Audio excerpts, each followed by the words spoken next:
My name is Naomi Fletcher, 31, cardiothoracic surgeon in Chicago. The soup hit like a slap-hot beef broth exploding across my face, dripping from my hair onto the white tablecloth at Mom's 53rd birthday party. My brother Ryan slammed the empty tureen down and snarled, "You've got 15 minutes to get out of this, family." Mom and Dad stared at their plates. My little sister Kayla clapped like it was the best show she'd seen all year. I wiped my eyes, reached into my bag, pulled out the thick folder, and dropped it on the table with a thud that silenced the room. "Fine," I said, voice ice cold. "15 minutes from now, everything you own disappears. Comment where you're watching from and hit subscribe if your family ever turned on you. Stick around, because this gets worse." Growing up in Charleston's humid low country, our family lived in a weathered wooden house right on the banks of the Ashley River. The place had creaked since the 80s, with peeling paint and a wraparound porch that sagged under the weight of too many summer storms. Dad Richard Fletcher worked long hours as a construction engineer, coming home dusty and quiet most nights. Mom Patricia Fletcher taught 3rd grade at the local elementary school and always smelled like chalk and cafeteria pizza. My brother Ryan Fletcher came along when I was 4, the middle kid, who quickly became the center of everything. From the start, he got the best of what little we had.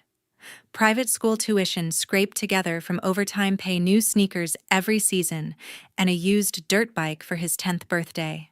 Mom would beam when he brought home a B-, saying he was just finding his way. Dad slapped him on the back for every little league hit, even the fouls. Then Kayla Fletcher arrived 6 years after Ryan, the baby, who sealed the deal on favoritism. By the time she was in kindergarten, the rules had shifted entirely. Her elementary school was the fancy one across town, the kind with uniforms and Latin classes. Mom drove her there every morning, packing organic lunches while I caught the public bus with a peanut butter sandwich. Kayla's dance recitals got front row seats for the whole family. My science fair wins earned a quick nod before Dad turned back to the TV. Money for Ryan's hobbies flowed like the river outside our door. Guitar lessons, summer camps, even a part-time job at Dad's firm that was more hanging out than actual work. When he turned 16, a shiny red pickup appeared in the driveway, Dad's bonus from a big project. Kayla hit 18 and got a sleek white sedan keys handed over at her graduation party with balloons and a cake shaped like a college diploma. I watched from the sidelines, saving every paycheck from hospital shifts to cover my own loans. Grandpa Harold Fletcher lived 20 minutes away in a modest brick ranch house filled with old medical journals and pill bottles from his pharma days. He'd built a small company back in the 70s, supplying heart meds to local clinics before selling out for a decent profit. In his later years, he slowed down, but his mind stayed sharp. Dad visited maybe twice a year, always rushing through with excuses about work deadlines. Mom sent birthday cards but skipped the actual days, claiming grading piles or school events. Ryan ignored Grandpa's invitations completely. He'd blow off Sunday dinners for hangouts with friends, texting that he was too busy even when Grandpa called personally. Kayla was worse. She'd promised to stop by after cheer practice, then flake with stories about study groups or mall trips. Grandpa never complained out loud, but I saw the disappointment in his eyes when the phone went unanswered again. I made the effort. Every month, no matter the residency schedule, I flew down from Chicago or drove the 12 hours straight. We'd sit on his back patio sipping sweet tea while he recounted stories of early drug trials and patients he'd helped indirectly. He'd quiz me on anatomy, nodding approval at my answers. "You've got the fire, Naomi," he'd say quietly. "The others, they're just passing through." I brushed it off as old man talk, but it stuck. One weekend when I was 25, Grandpa pulled me aside after lunch. His hands trembled slightly as he handed me a faded photo of his first lab team. "Keep pushing," he whispered. "Medicine needs people who care more about lives than lifestyles." Ryan had skipped that visit for a beach trip. Kayla texted she had a headache. Grandpa didn't mention them again that day. Holidays highlighted the divide. Thanksgiving meant Ryan carving the turkey like a king, Kayla snapping selfies with the pies. Grandpa sat at the end of the table picking at his plate, while Dad dominated the conversation with job site tales. Mom fussed over the younger two refilling their glasses before anyone else. I helped clear dishes, catching Grandpa's glance across the kitchen. He'd mouth thank you when no one watched. Summers brought more of the same. Ryan and Kayla lounged by the river in new boats, Dad financed blasting music that echoed over the water. Grandpa's invites for fishing went unread. I joined him instead, casting lines in silence while he shared tips on patience and precision lessons that applied to surgery as much as hooks. Details matter, he'd repeat. Skip them and everything unravels. By my late 20s, the pattern was set. Ryan dropped hints about needing cash for ideas, getting quick checks from Dad without questions. Kayla's college fund grew fat, while mine came from scholarships I hunted alone. Grandpa's health faded, heart issues ironic for a man who'd profited from cures. Visits to his house became my escape away from the noise of favoritism back home. He'd greet me at the door with a weak hug, eyes lighting up. Tell me about your cases, he'd demand, settling into his recliner. I described complex valve repairs, bypass grafts under pressure. He listened intently, asking follow-ups that showed he still tracked the field. Proud of you, he'd murmur each time. The others, rarely a mention. One rainy afternoon, as I packed to leave, Grandpa gripped my arm. Family isn't always who shares your blood, he said. It's who shows up. I nodded, thinking of the empty chairs at his table over the years.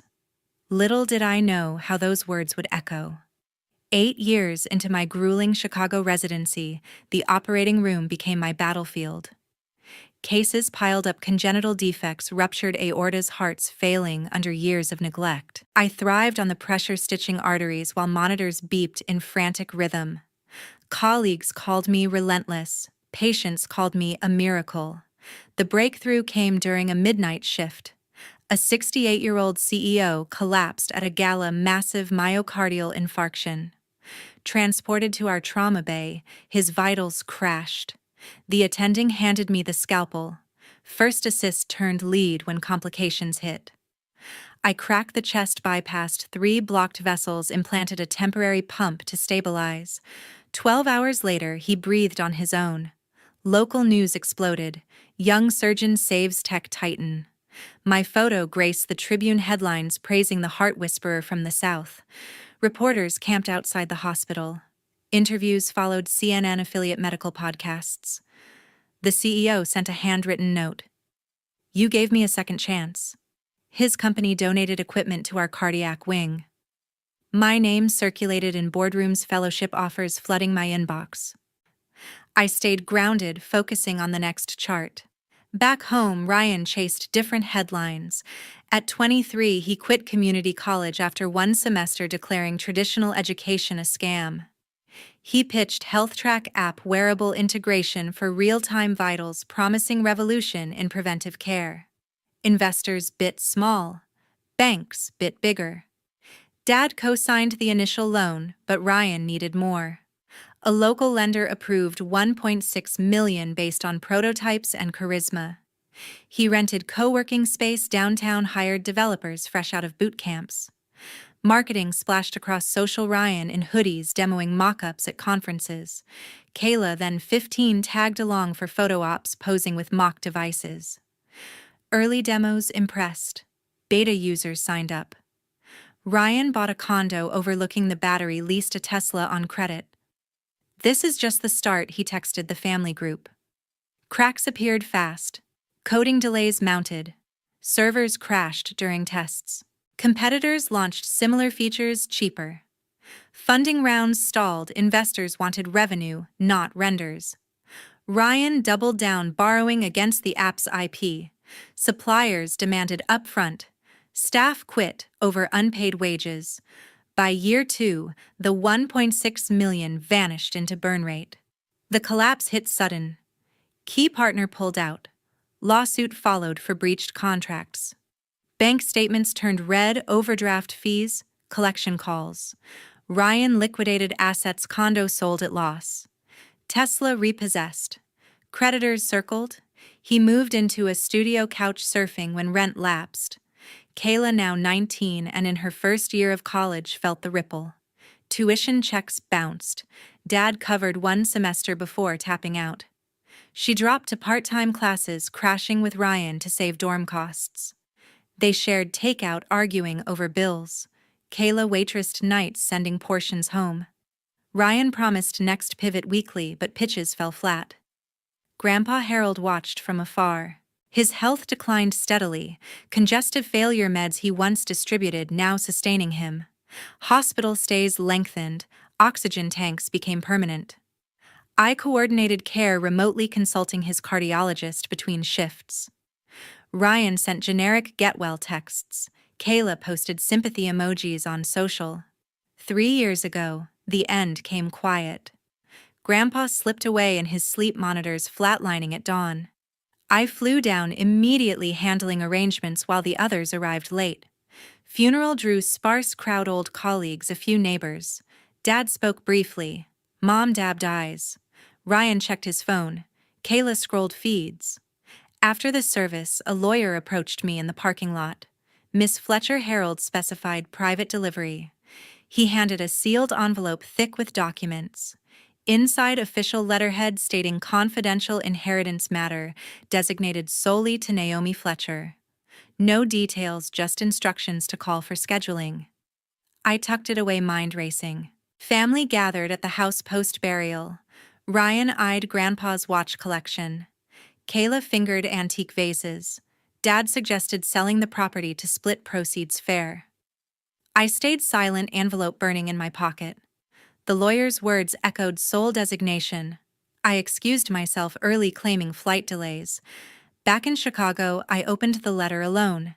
It outlined assets, company shares, trust details, but sealed sections required in-person verification. For your eyes only, it stressed. I locked it in my safe, telling no one. Ryan called weeks later, fishing for any paperwork Grandpa mentioned. I deflected with work excuses. Debt collectors hounded Ryan daily. Kayla transferred schools closer to his apartment, sharing grocery runs. They leaned on Mom for utilities, Dad for car insurance. I sent nothing, my own loans lingered, fellowship unpaid. The secret weighed heavier with each evasive conversation. Media attention faded. Surgeries resumed. Another high-profile save, a senator's wife, kept my name circulating. Offers poured in, private practice partnerships, research grants. I weighed options, the envelope's promise lingering unresolved. Ryan's final pitch failed spectacularly. Demo day glitched live. Investors walked. Bankruptcy filing followed, 1.6 million unsecured personal guarantees triggering. Kayla quit classes entirely, picking up barista shifts to cover basics. They shared a one-bedroom, tension thick. I scheduled the lawyer meeting discreetly. Flight booked under work conference. The inheritance remained my burden alone. Family oblivious to the shift about to come. The call came right after a 22-hour shift, phone buzzing against my scrubs as I collapsed onto the on-call bunk. Ryan's name flashed. I answered, expecting another bailout plea. Instead, his voice dripped honey. Hey sis, Mom's turning 53 next weekend. Big party at the house. Everyone's coming. We're all so proud of you, the famous surgeon now. Kayla jumped on the line, extension pickup. Yeah, Naomi. You have to come. It wouldn't be the same without our star. Their enthusiasm felt rehearsed, but exhaustion won. I agreed, muttering about scheduling. Sleep came fitful. Morning rounds blurred into discharge summaries. Between patients, I slipped out to Michigan Avenue. The Swiss watch boutique gleamed under spotlights. I selected a slim gold timepiece for Mom, classic face leather strap, understated elegance. The clerk engraved, "To Mom with love," N on the back. Boxed and ribboned, it cost 2 paychecks, but worth it. Flight options were pricey last minute. I chose the drive instead, 12 hours straight interstate, cutting through cornfields and mountains. Packed overnight bag cooler with energy drinks, playlist of podcasts on aortic repairs. Hit the road at dawn, Chicago skyline fading in the rear view. Miles ticked by. Indiana flatlands gave way to Kentucky hills. Radio stations shifted from urban beats to country twang. I stopped once for gas in Knoxville, stretching legs under fluorescent pumps. Thought about Mom's reaction to the watch her wrist always bare since Dad's cheap gift years ago. Phone pinged midway. Sarah Mitchell, my nurse best friend since internship, texted, heard from a Charleston contact. Your siblings are asking around about estate lawyers. Don't go, they're stirring money pots. I stared at the screen, thumbs hovering. Another message, Ryan's been name-dropping your CEO, saved to lenders. Smells like setup. I pulled over at a rest stop, engine idling. Sarah and I met day one of orientation, her steady hands during codes, my precision in chaos. She knew the family dynamics, had listened to rants over cheap wine. Trust your gut, her final text read. Gut said proceed, eyes open. I merged back onto I-26 South Carolina, signs welcoming. Sunset painted the low country gold as Charleston approached. Familiar exits triggered memories, but I pushed them down. Focus on the party, the gift, the drive home. Arrived after dark house lights glowing ahead. Parked behind a row of cars, more than expected. Grabbed the watch box, slung bag over shoulder. Door opened before I knocked. Ryan grinned wide, pulling me into a hug that lingered too long. The hero returns. Kayla bounced in hallway, snapping a selfie. #family reunion. Mom appeared, apron dusted with flour. Her eyes widened at my scrub still on. Naomi, honey, you drove all this way, presented the box. She unwrapped carefully, gasp escaping as gold caught light. It's beautiful. Slipped it on wrist, transforming. Dad nodded approval from the couch, beer in hand. Guests milled, neighbors, old classmates, a few faces from Ryan's failed venture. Sarah's warning echoed. Ryan steered me to the kitchen, arm around shoulders. We've got big plans for Mom's Day. Speeches, toasts. Kayla poured sweet tea, ice clinking. Their energy buzzed unnatural. Settled into guest room upstairs, same one from childhood, posters long gone. Unpacked essentials, set alarm for early departure post-party. Phone charged, Sarah's texts unread again. Downstairs, laughter rose, barbecue scent wafting. Lay awake staring at ceiling cracks. 12 hours behind the wheel, body aching, mind alert. The watch sat gift-wrapped, no more but something else wrapped tight, anticipation mixed with dread.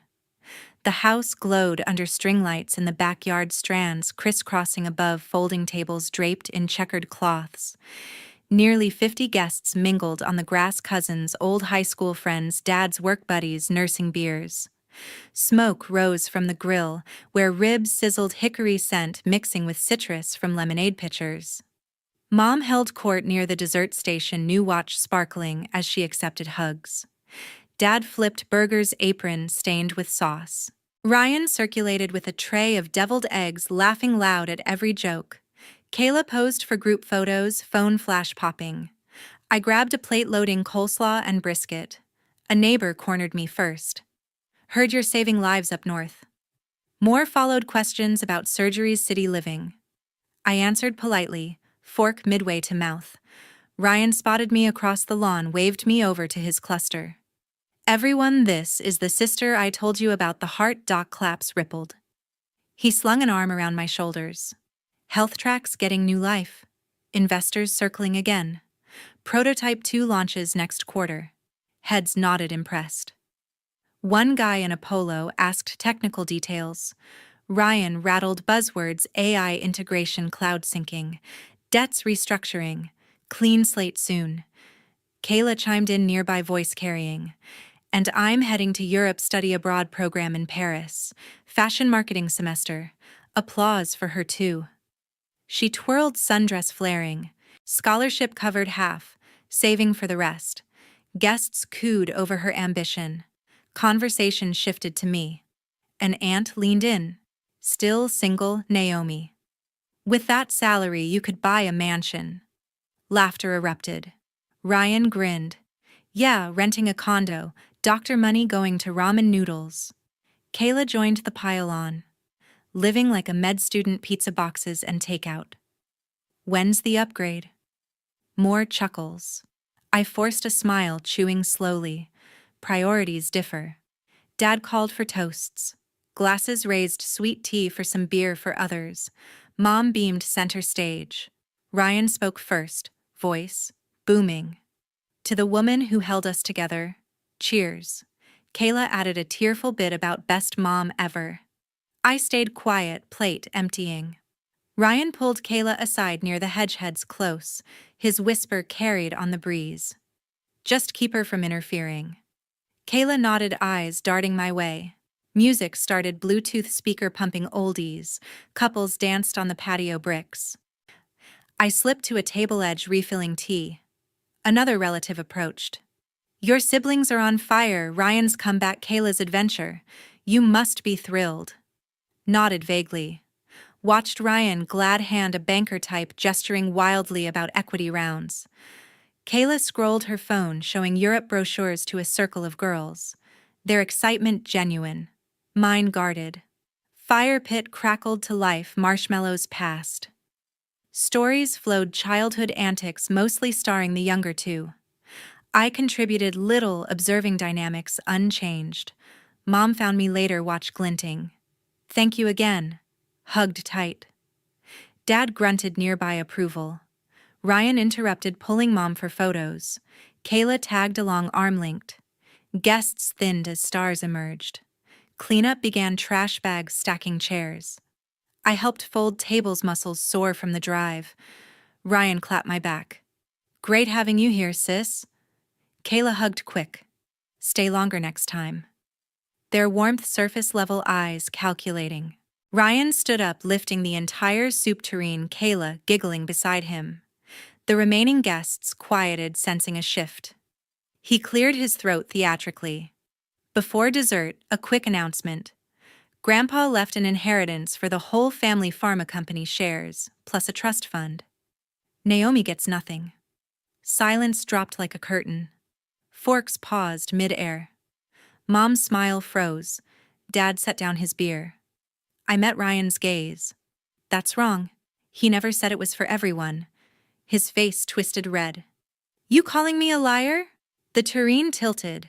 Hot beef soup cascaded over my head, broth burning, scalp chunks sliding down my neck onto the dress. Gasps erupted. Kayla covered her mouth, eyes wide with mock shock. Ryan slammed the empty vessel. You have 15 minutes to leave this family. Kayla stepped forward, voice sweet. Just accept it, sis. You don't have a share. I wiped broth from my lashes with a napkin, reached into my bag, pulled the thick folder and slammed it center table. Plates rattled. Fine. 15 minutes from now, everything you have vanishes. Open the folder, flip to the notarized will copy. Read aloud, I, Harold Fletcher, bequeath my pharmaceutical company shares, valued at $3.5 million and the trust fund of $1.8 million, solely to my granddaughter Naomi Fletcher. She alone continues my mission in cardiac medicine through her surgical practice. Explicitly excluded are those who showed indifference during my lifetime. Mom's hand flew to her chest. Dad stared blank. Ryan's mouth opened closed. Kayla's giggle died. Pointed to the clause. See the signatures, witnesses, notary seal. No provision for the cold-hearted. That's you. A cousin leaned in, scanning pages. It's legit. Murmurs spread, phones emerged, flashes capturing the document. Someone whispered, he cut them out. Ryan lunged for the papers. I pulled back. Touch it and it's tampering. He froze, veins bulging. Kayla tugged his sleeve. Do something. Dad finally spoke, voice weak. Harold never mentioned. Because you visited twice in 5 years. Turned to Mom. Cards don't count as presents. She looked away, watch heavy on her wrist. Guests shifted, uncomfortable. One aunt muttered, explains the favoritism stories. Another nodded. Naomi was always there. Ryan paced, fists clenched. This can't stand. Lawyers will contest and trigger the no contest clause. Tapped the paragraph. Any challenge voids your claim forever, even if you thought you had one. Kayla's eyes darted to exits. But we need you assumed. Close the folder. Assumptions cost. Soup cooled sticky on my skin, but the room heated with tension. Phones recorded discreetly. A neighbor live-streamed to a group chat. Comments scrolled audible drama. She got it all. Mom reached out. Naomi talk privately. No, stood firm. Public declaration deserves public correction. Dad rubbed temples. Ryan kicked a chair leg. Kayla scrolled frantically, perhaps searching legal loopholes. Guests formed clusters debating authenticity, pointed to the date. Signed 6 months before passing. Updated after your last no-show birthday? Ryan roared. You hid this private designation. Lawyer's orders. Shrugged. You announced first. Silence thickened. Broth dripped from my hair onto the tablecloth, staining red. No one moved to help. A guest broke it. Congrats, Naomi. Deserved. Sparse claps followed, awkward. Ryan's glare could melt steel. Kayla whispered urgently in his ear. He shook her off. Folder back in bag, I said, clocks ticking. Ryan's fist raised.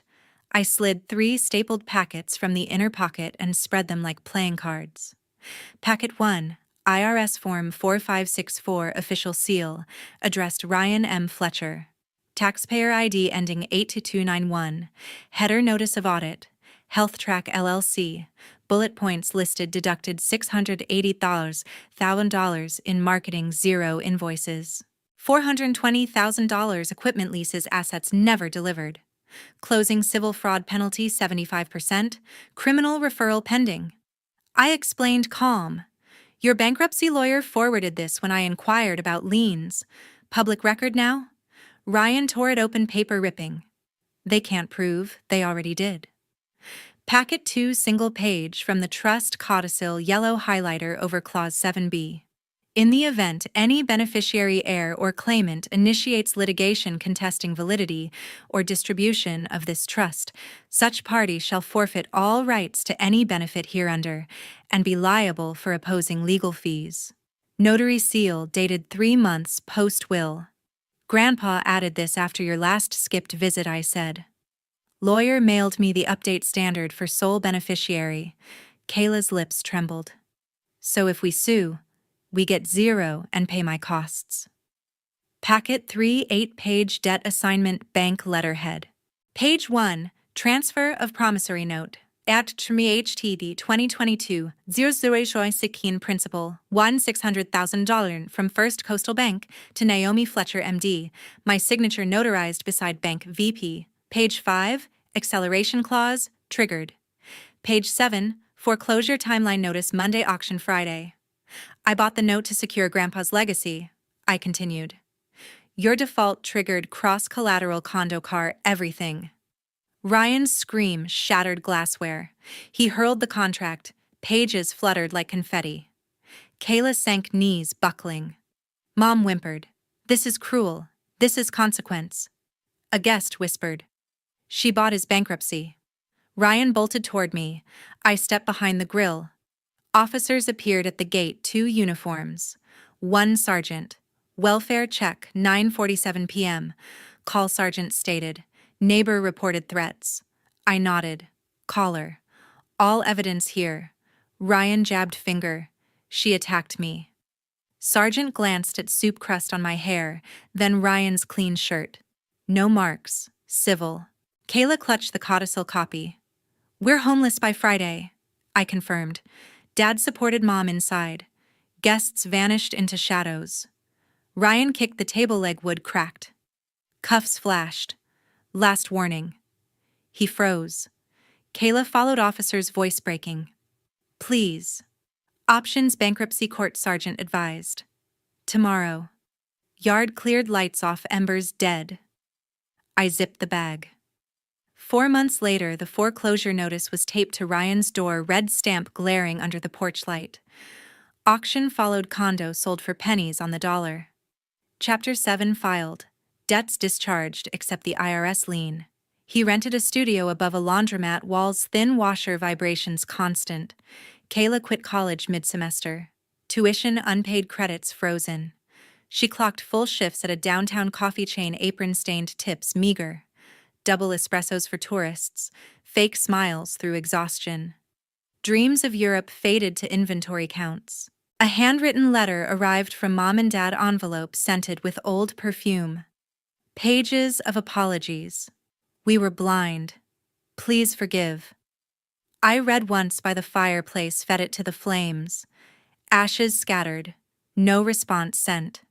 The pharma shares transferred seamlessly, 3.5 million in blue-chip stock, dividends rolling quarterly. Board seat offered. I accepted remotely. Profits funded expansions in cardiac research. The trust's 1.8 million liquidated clean. I established the Harold Fletcher Scholarship Fund, full rides for low-income South Carolina pre-med students from the Lowcountry. First recipients, 2 from Charleston Public Schools, essays echoing Grandpa's passion for accessible care. Blocked every number, Ryan's burner attempts, Kayla's please parents landline. Changed locks on my Chicago condo, security upgraded. Deleted contacts, photos, group chats, clean slate. Colleagues noticed the shift, fewer family mentions, sharper focus in OR. Sarah toasted the fund launch over wine. Legacy secured. Ryan spotted once at a gas station, unkempt, pumping cheap fuel into a beater. Eyes met. He looked away first. Kayla served me unknowingly at the airport kiosk, name tag shiny, order taken mechanical. I paid cash, left no tip, boarded without a word. Parents tried, one holiday card returned unopened. True family isn't blood, it's respect earned and returned.